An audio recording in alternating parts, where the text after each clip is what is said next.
farzandlarimiz, o'g'il qizlarimiz, nabiralar yoki bo'lmasa aka-ukalar yoki bo'lmasa do'stlar bor. Bir hayotga qarash kerak-da, umr o'tib ketyapti. Haqiqatda juda tez o'tib ketyapti. Shunday o'tib ketyaptiki, faqatgina biz dunyodagi ba'zi bir matohlar bilan umr o'tkazib yuboryapmiz. Ilm o'rganmay, hunar o'rganmay, yaxshilik qilmay, manfaat yetkazmay, o'zimiz hammamiz bilamiz, shogirdimiz bor, sherigimizning bolasi bor, atrofda ko'rasiz, orzungiz nima desangiz, so'ramasangiz ham bilasiz, qilayotgan harakatidan, boshqasidan telefon, mashina, shu bir ikkita narsaga ega bo'lib olish.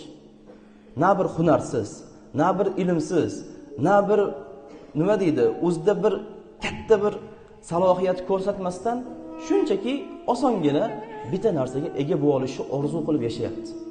Kechalar uyqu qochmaydi. Din haqida qayg'urib, musulmonlar haqida qayg'urib, shunaqa g'am yo'q. Ya'ni din haqida ham g'am yo'q, insonlarga foyda yetkazish haqida ham g'am yo'q. Yurt haqida ham g'am yo'q. Shu yurtimga qanday foydam tegsa bo'lar ekan degan g'am qalbda yo'q. Faqat nima bor? O'zim. Bu xudbinlikni kuchaytiradi. Shunaqa kuchaytiradiki, ertaga o'zidan boshqa hech kimmi, haqiqatda hatto ota-onasini ham o'ylamaydigan darajaga keladi bu.